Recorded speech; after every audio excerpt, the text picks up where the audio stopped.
Bonjour à tous. Trouvé un bouquin dans les encombrants. L'héroïsme français en 14-18. Donc du coup, c'est le jour idéal pour aller faire un tour en forêt sur un champ de bataille de 14. Alors, c'est parti pour une longue marche au milieu de rien. Toujours la même chose, à la recherche des traces du passé. Allez, minimum 1 heure de route à pied. Première trace. Je laisse sur place. Ça, c'est une coupelle. Ça va emmener les... Dedans, on met tes obus de shrapnel. Un truc remarquable en forêt, c'est que très souvent, quand le terrain a été bouleversé par les sangliers, la terre est complètement retournée et très souvent, c'est là qu'on trouve les objets. Donc une fois de plus, on tombe sur un terrain hyper pollué, des bouteilles de bière partout, de la ferraille partout. Là, les éclats d'obus ressortent. Les sangliers ont tellement crevé, tout repart, tout réapparaît. Tiens, un objet remarquable. Alors, quoi que ce soit, c'est un pinceau, mais ce que je vois surtout, c'est que c'est un emballage en laiton. Donc moi, je récupère le laiton. S'il y a du marquage, on verra ce que c'est. Tiens, ça y est, ça commence. On a un beau 75 mm, français, hors zone.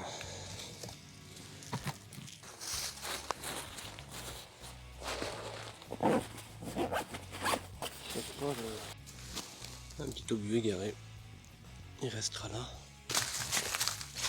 C'est déjà 2 heures que je suis en forêt, je trouve rien. Donc je vais aller plus loin. Ça devait être un chevreuil dans le temps, je pense. De shrapnel. Une autre était une balle de fusil. Ça, c'est du médical et en principe c'est...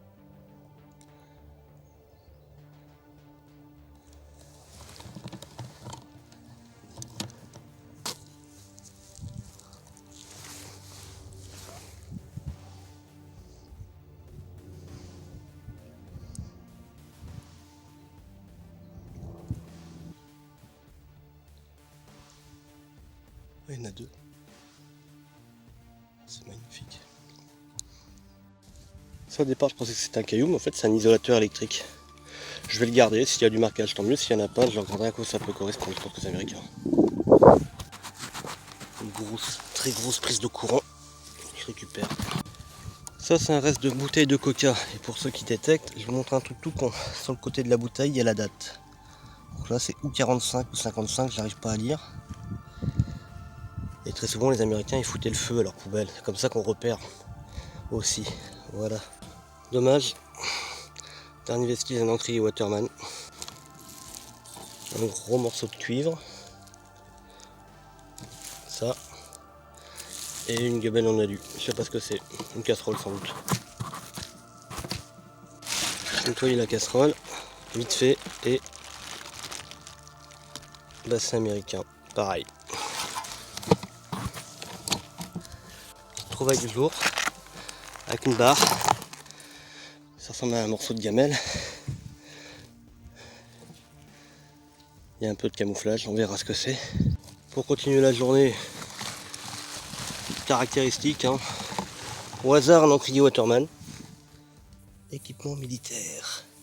Ça c'est cool de le trouver à l'œil nu. Ça c'est des objets à caractère humain, j'adore ça. Équipement militaire. One again, hein.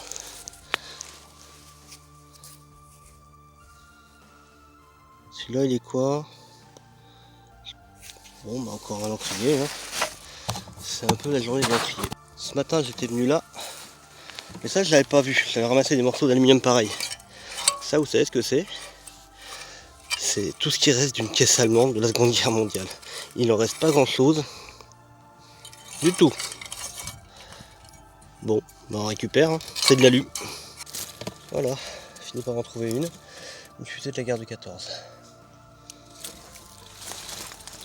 Elle est inerte, elle a flambé, ça se voit totalement. Le capuchon a explosé avec le choc, mais elle est pas si mal que ça. Il faut juste trouver un capuchon quoi. Là j'ai tiré sur une vieille sangle qui est dans la terre et il y a ça qui est ressorti. c'est marqué EES à l'arrière. On verra en nettoyage, c'est peut-être récent de toute façon. Tombé sur des ruines, les bouteilles qui traînent. Boisson gazéifiée au concentré de jus de fruits, c'est de la marque Inconnu au bataillon, Snalco. Jamais vu, c'est peut-être belge. Bon bah finalement voilà le retour. Voilà le retour des trouvailles. Donc finalement j'étais parti sur du 14 et finalement je suis tombé sur un peu de tout, de toutes les époques, beaucoup de choses américaines. Mais néanmoins je vais vous montrer ce que j'ai trouvé.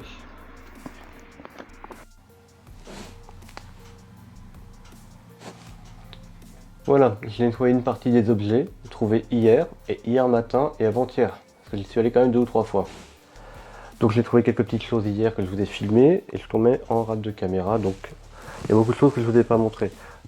La veille j'avais trouvé ça. Une bouteille de coca, standard. Et comme je vous avais déjà dit, la date est sur le côté, celle-là est datée 1945. J'avais trouvé ça aussi, tout rouillé. C'est des fragments d'obus de mortier américain. J'en avais restauré un déjà, ça donnera ça. Ils sont datés 1944. Ça on en trouve sur tous les champs de bataille, c'est des ailettes d'obus de mortier. Celles-là aussi sont datées 1943 ou 44, c'est toujours à l'arrière. J'ai trouvé une ceinture. Il y a un marquage dessus mais qui correspond à rien. Ceinture très certainement véhicule américain. J'ai trouvé une multitude de petits objets, notamment ce qu'on appelle des encriers, de formes différentes. Celui-là est fabriqué en Angleterre, celui-ci il n'y a rien d'indiqué. Un pot pour le vernis à ongles américain, c'est marqué Revlon Made in USA, mais sauf que ça date des années 40-50. Un encrier Waterman, classique. Cuillère américaine, marquée EES ou française ou anglaise, aucune idée de ce que c'est. Quelques monnaies. Ça c'est une pièce de 1 cent, une pièce américaine, datée 1939. On voit bien Abraham Lincoln. Et on va vous détailler un peu plus en avant les choses. J'avais trouvé une fusée, je l'ai retapé. Pour l'instant elle est encore dans un bain. Mais grosso modo quand elle sera finie ça ressemblera à ça. C'est inerte, c'est vide, ça a déjà pété. Pareil.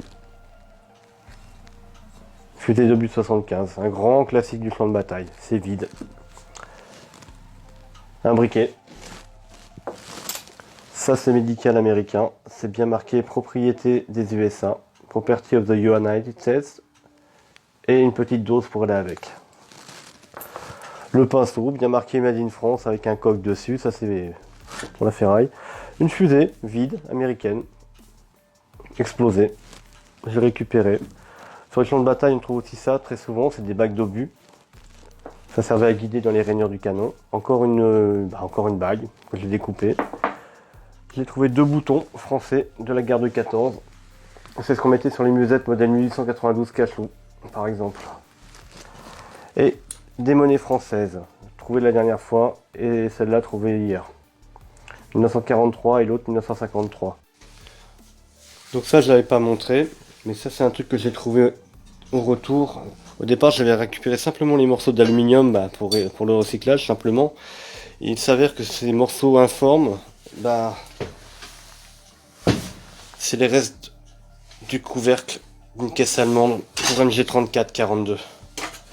Donc il en reste plus rien, et pourtant, elle est datée 1939, il y a le marquage là-dessus. Il y a le marquage fabricant et la date.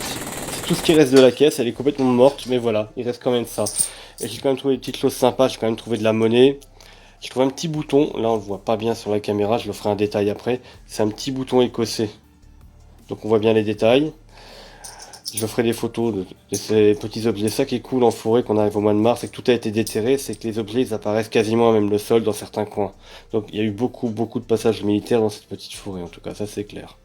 Donc merci de m'avoir suivi, n'hésitez pas à vous abonner si vous le souhaitez. Merci à vous. Et moi je vais reprendre la lecture de ce bouquin parce que franchement c'est pas mal. C'est pas mal. Merci à vous.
bon sang. Enfin, c'est de la bouillie tout ça. C'était pas mauvais, c'était très mauvais. Voilà, exactement. Alors reprenons. On dit 7. Hop.